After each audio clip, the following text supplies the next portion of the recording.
नमस्कार, मैं हूं आपके साथ ज्योतिका। आइए रुक करते हैं फटाफट खबरों की ओर। राहुल गांधी ने गुजरात की अपनी यात्रा के दौरान ये बयान दिया था कि कांग्रेस में कई लोग भाजपा के समर्थक हैं। ऐसे लोगों को पार्टी से बाहर किया जाएगा, तभी पार्टी ठीक तरीके से चल पाएगी। लेकिन लगता है कि राहुल गांधी का ये मंत्र उनकी अपनी ही पार्टी के नेता नहीं समझ सके हैं। यही कारण है कि भाजपा के एक करीबी नेता को गोंडा का जिला अध्यक्ष बना दिया गया है। यूपी कांग्रेस की आई जिला अध्यक्षों की सूची में कई नामों पर सवाल उठ रहे हैं।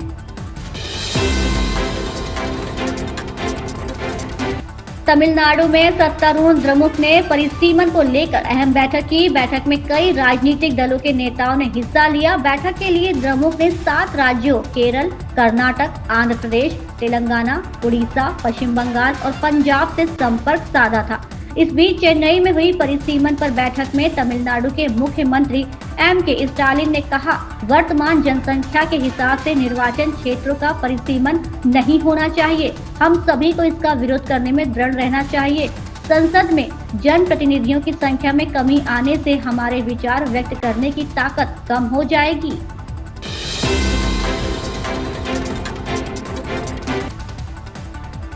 कर्नाटक विधानसभा ने शुक्रवार को कर्नाटक विधानमंडल वेतन, पेंशन और भत्ते विधेयक 2025 पारित कर दिया। इसमें विधायकों, MLC, मंत्रियों और विधानसभा कर्मचारियों के वेतन और भत्ते में उल्लेखनीय बढ़ोतरी का प्रस्ताव किया गया है।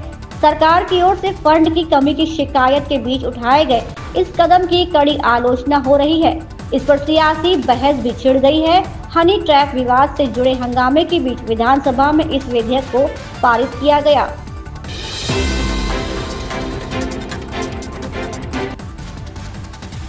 चीन की आक्रामकता कम होने का नाम नहीं ले रही है। एक बार फिर भारतीय जमीन पर चीन की नापाक नजर का मामला सामने आया है। सरकार ने संसद को बताया कि भारत को चीन की ओर से नए 2 क्षेत्र बसाने की जानकारी है। यहाँ चीनी जमावड़े पर भी हमारी नजर है। इन इलाकों के कुछ हिस्से लद्दाख में आते हैं और सरकार ने राजनयिक माध्यमों से इस पर गंभीर विरोध दर्ज कराया है।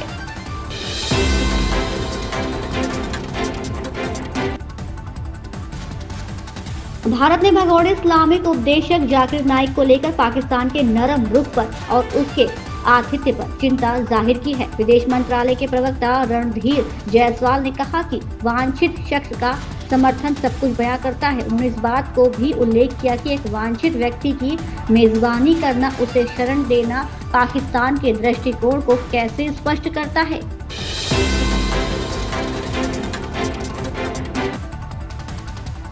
केंद्रीय स्वास्थ्य मंत्री JP नड्डा ने सांसदों को सेहत का ख्याल रखने की सलाह दी और जनता को मुफ्त स्वास्थ्य जांच के लिए प्रेरित करने को कहा। उन्होंने कहा कि अब तक 35 करोड़ लोगों की जांच हुई, जिसमें लाखों मरीज गंभीर बीमारियों से ग्रसित मिले।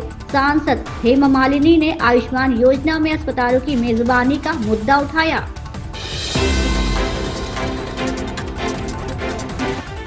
अमेरिकी राष्ट्रपति डोनाल्ड ट्रंप की तरफ से ट्रैफिक नीति लागू करने की निर्धारित समय सीमा में सिर्फ 11 दिन बचे होने के बीच भारत ने एक बार फिर उम्मीद जताई है कि इस मुद्दे का समाधान निकल आएगा। विदेश मंत्रालय ने शुक्रवार को बताया कि दोनों पक्ष बातचीत कर रहे हैं। उम्मीद है कि जल्द ही कोई सहमति बन जाएगी।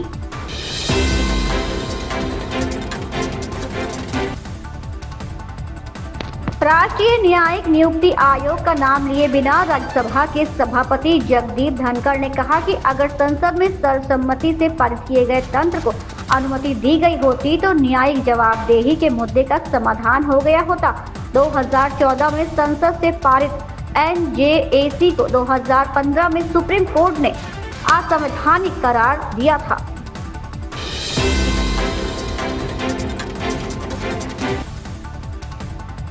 कल राज्यसभा में केंद्रीय गृह मंत्री अमित शाह के संबोधन पर कांग्रेस सांसद जयराम रमेश ने कहा, राहुल गांधी के अत्यधिक प्रभाव से भाजपा घबरा गई है। राहुल गांधी लोगों के सवाल उठा रहे हैं। उनकी भारत जोड़ो यात्रा से भाजपा पूरी तरह से घबरा गई है और विपक्ष के नेताओं के तौर पर उनके द्वारा उठाए गए सवालों से वे लगातार समाज के विभिन्न वर्गों से मिल रहे हैं, जिनकी गृह मंत्री, प्रधानमंत्री या वरिष्ठ मंत्रियों तक पहुँच नहीं है। वे रोजमर्रा की आजीविका के बारे में चिंता जता रहे हैं। भाजपा घबरा गई है, इसीलिए वे राहुल गांधी को लेकर आते रहते हैं।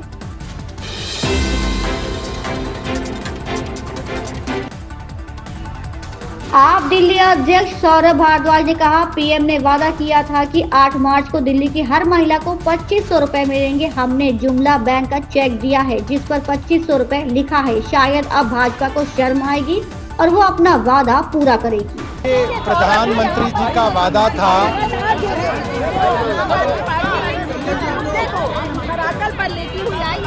प्रधानमंत्री जी का वादा था 8 मार्च को दिल्ली की सभी महिलाओं को हर महीने 2500 रुपये मिलेगा। 8 मार्च आके निकल गई मगर महिलाएं इंतजार कर रही हैं। तो हमने बैंक ऑफ जुमला के नाम से एक चेक जो है महिलाओं को दिया है, जिससे 2500 रुपये लिखा हुआ है। और हमें लगता है कि अब भारतीय जनता पार्टी को थोड़ी सी शर्म आएगी और वो जो अपना उनका वादा था उसको पूरा करेंगे। इन खबरों में बस इतना ही। बने रहिए हमारे साथ।